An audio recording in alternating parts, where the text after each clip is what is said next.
Kenya's energy being from renewable resources. The ongoing COP29 is pushing for a just transition which ensures that the most affected by extreme weather events are well cushioned. Amidst all this, at the Lake Turkana wind power project, communities are still living in the dark and cannot enjoy the benefits of renewable energy projects being implemented around them. On Voice of Nature tonight, David Kagina raises questions as to whether the country really is on a path to a just energy transition.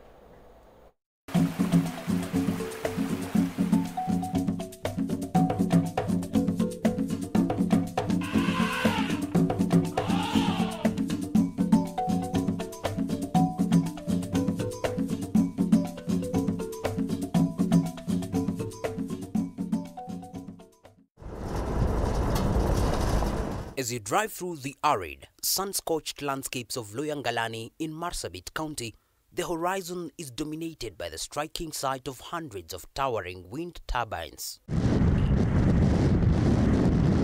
These colossal structures, moved by wind, generate electricity that powers 17% of Kenya's national grid.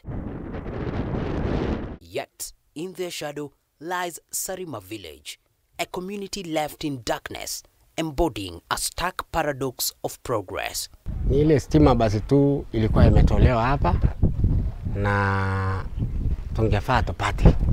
Na tuliambiwa tukitoa hiyo stima nyinyi ni watu wa kwanza kupata hiyo stima. Sarima village, a place where the wind powers Africa's largest wind farm, yet its people remain disconnected from the very energy they help produce. Dila itili kidogo ya kununua kwa duka ndio tunatumia. Na kama sina nguvu ya kununua ile nyingine ile kubwa, tafanya nini? Usiku mnakaa kwa giza. Tunakaa kwa giza, tunakuja kunia yetu. Si mataba ndio inaongea. Sisi hatuna. Life in Sarima continues under oppressive heat. The villagers, accustomed to harsh conditions, live next to the Lake Turkana wind power project.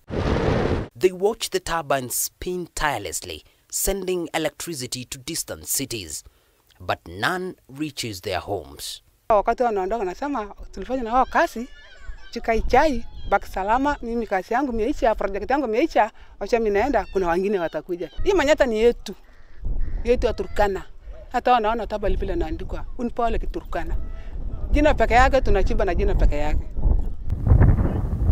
As the sun dips below the horizon, the turbines remain in motion, silhouetted against the twilight sky.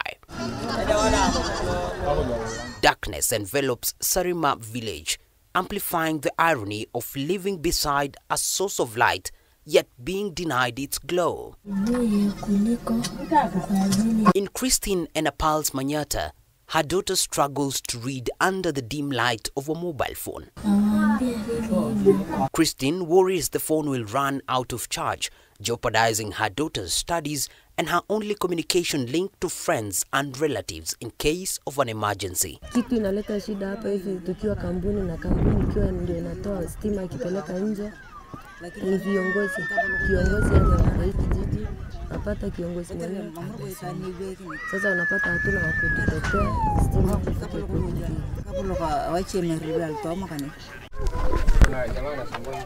Esther Ngemei sits outside her home with her children.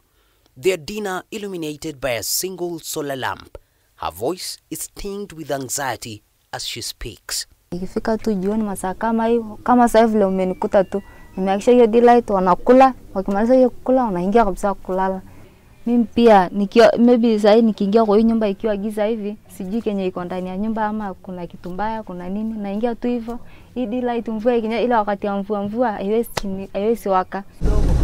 Just a short distance away, the full lit station housing Lake Turkana wind power officials glows brightly, a glaring juxtaposition to the shadowed homes of Sarima. This glaring disparity raises questions about Kenya's path to a just energy transition. 17% of Kenya's electricity is coming from Loyangalani, but you see the communities living in darkness. That is against the principles of just energy transition. And as a country, if we are serious about energy transition, then we need to look at the needs of the local communities that are hosting such huge infrastructural project on energy transition. How can a nation champion clean energy yet leave the communities hosting these projects in the dark? When you talk about energy transition, one of the key principles that we need to put in place is ensuring that there is energy access for local communities.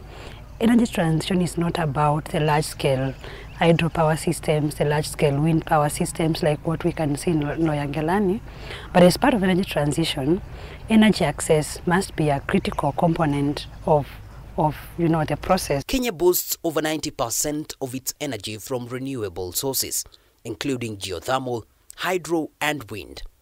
The government has zero-rated solar inputs to encourage wider adoption.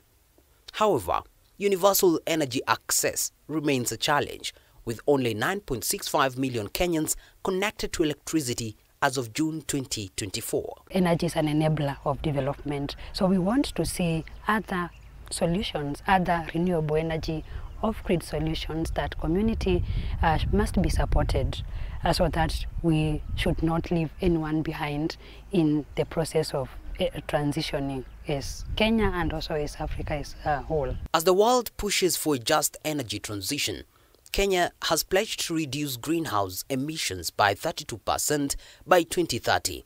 Achieving this goal heavily relies on international support for 79% of the mitigation costs. While the turbines of Lake Turkana contribute significantly to Kenya's electricity, the people of Sarima remain disconnected, caught in the gap between energy generation and distribution. Under a moonlit sky, the towering turbines continue their silent work. Beneath them, the villagers of Sarima hold on to the hope that one day their homes will be lit, the children's future brightened, and their voices heard. For Voice of Nature, I'm David Kagina.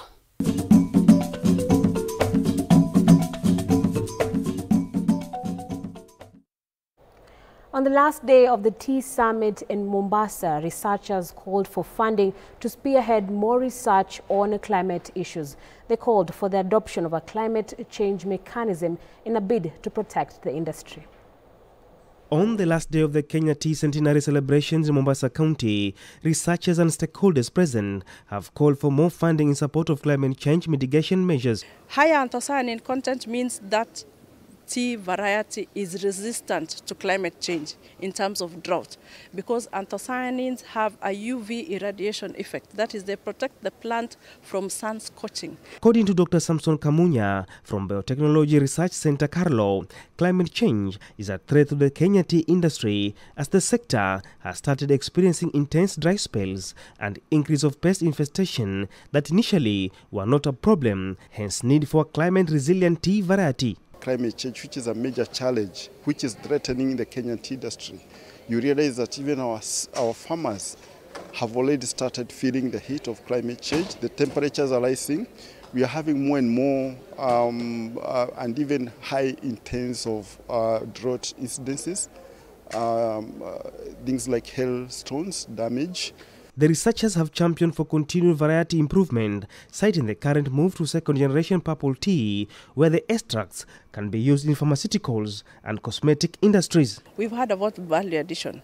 The value of the value-added tea is 10 times higher, or even more, than the Black City tea. There's already glut in the market. There's a lot of oversupply and overproduction. So we want to get niche target markets for these products that are high value. It could be low volume, but they are high value.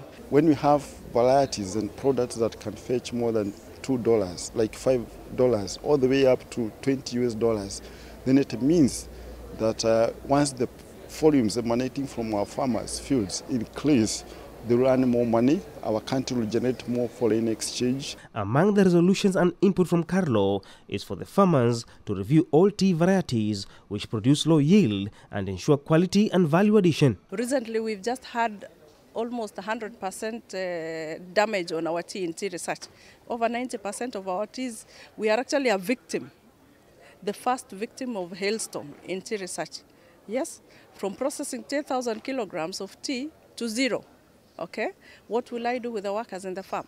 So we have done a lot of research in order to develop varieties and also mitigation measures. Boniface Msangi, K24, Mombasa. Thank you.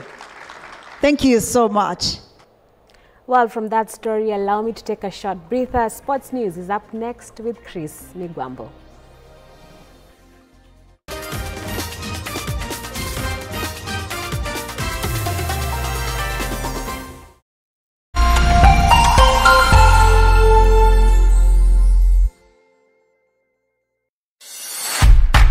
At People Daily, we believe small actions lead to monumental changes. As we commit to a greener future, embrace simple steps, reduce, reuse, and recycle. It's time to go